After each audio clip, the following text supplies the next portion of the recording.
بهترین راه پیشبرد اقتصادیات یک کشور، یک ملت آن است که حکومتش ندزدد. اگر حکومت ندزدد، هیچ کار دیگر نکند، اقتصادی همون کشور را صاحبکاران خودشون به پیش خواهند برد. اگر باز هم میخواهی با یک آبروی کمتر از قدرت بروی که قریب آمده است، باز هم در آخر کارت یک مردم رو سبکی بده. اگر نه، بدان که جنایت.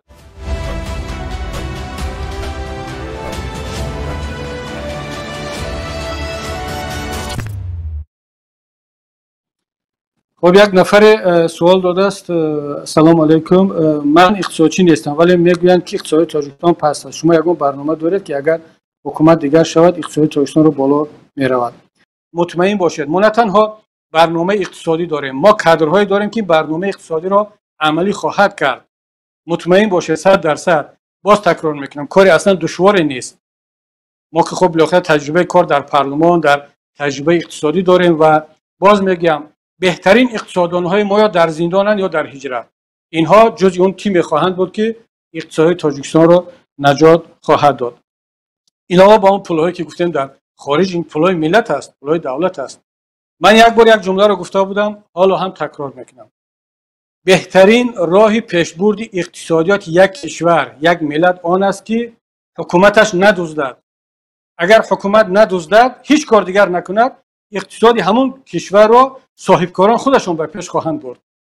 این در بدترین حالت. اگر همین رحمانوف نمیدزدید، صاحبکاران ملی ما، اونایی که در بازار کار میکنن، تجارت دارن، استحصالات دارن، الکی اقتصادیات ما رو پیش میبردن.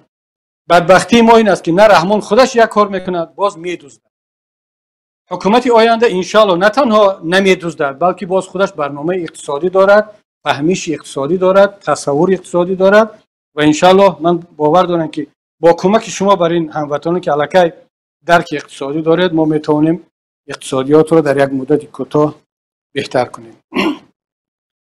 خب یک نفر با نام سرباز انصاری: محترم کبیری، از شما خواهش از نام مهاجرین طلب کنید که راه خوجند دوشنبه یک بار ارزان کرده شود. نرخ پاسپورت خارجی تا 200 سامانی ارزان شود.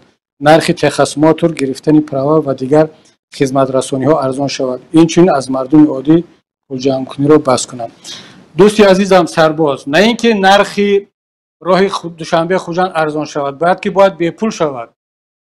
ما این طلب را کردیم، خواهیم کرد. من این مسئله را در سخنرانی هم در پارلمان تاجیکستان در سال 2009 کرده بودم. بگذار حکومت اون برآمد مرا اون نوار را رسانه‌ای کند. اون جلسه که پنهانی برگزار کردن، من گفتم کسی با این راه را پولکی کردن رای میدهد، خائن ملت است. امروز هم به این نظرم و این اعتقادم هستم. من عذر میخوام از همکسبانم در پارلمان تاجیکستان که اون وقت با من بودن. انسان‌های شریف هستند. رئیس پارلمان هم اون وقت سیدالله خیراللهیف. اما در این مسئله مشخص راه را پولکی کردن، آواز دادن، خیانت کردن. وقتی آن رسیده است که بیان از ملت عذر بپرسند. محترم خیراللهیف نگوید که جان ما در خطر بود، رحمانوف ما را مجبور میکرد. صحبت کمی طولانی میشود، باز تکرار میکنم. خیراللهیف در همون سیاسی بعدی که من فشار آوردم، جنگ خوردیم، قریب حقارتگویی کردیم. من جزئیات این صحبت رو در یک جای دیگر گفته بودم، شاید باز تکرار کنم. بعد خیراللهیف به من گفت که محیدین، خودت فکر میکنی که فقط دل خودت با وطن و ملت میسوزد، ما هم دلمون میسوزد، اما چیکار کنیم، مجبوریم. این جمله خیراللهیف بود. این بیانگری آن بود که در این انسان باز یک کمتر وجدان و انسانیت باقی مانده بود. خب اون وقت میفهمیدی و مجبور بودی. رحمانوف باید فشار آورد. امروز وقتی آن رسیده است که بخیز از ملت عذرخواهی کن. تمام وکیلان اون زمان، جمعه‌بای رحمتویچ رئیس فراکسیا بود، چقدر پافشاری کرد، طرفدار همین قانون بود، طرفدار همین. من نمیدونم با چشم مردم مسچاه و مردم خوجند چه نگاه میکنه اون کس، اما هر چی بود. خیزیت از مردم عذرخواهی کنید. دوستی عزیزم سرباز، من طلب کردم در برآمدی پیشینم، حالا هم طلب میکنم که اصلا به پول کرده شود. این راه از پول ملت ساخته شده بود، از پول ملت خیتایی ها تعمیر کردن.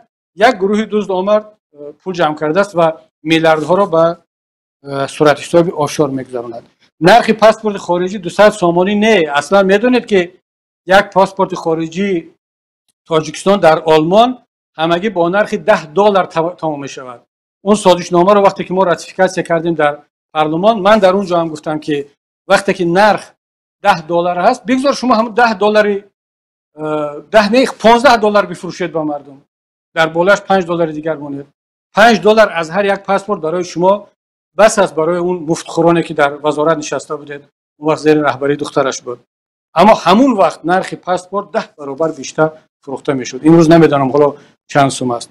باید که نرخ پاسپورت خارجی از $10 آمریکایی در تاجیکستان بالا نباشد و تمام دیگر پول جمع کنیایی که هست من طلب میکنم که اصلا بیکار کرده شود. بخصوص در این شب و روزی کرونا ویروس که تمام دنیا شهروندانش را از پرداخت آب و برق و راه و اندازها آزاد کرد.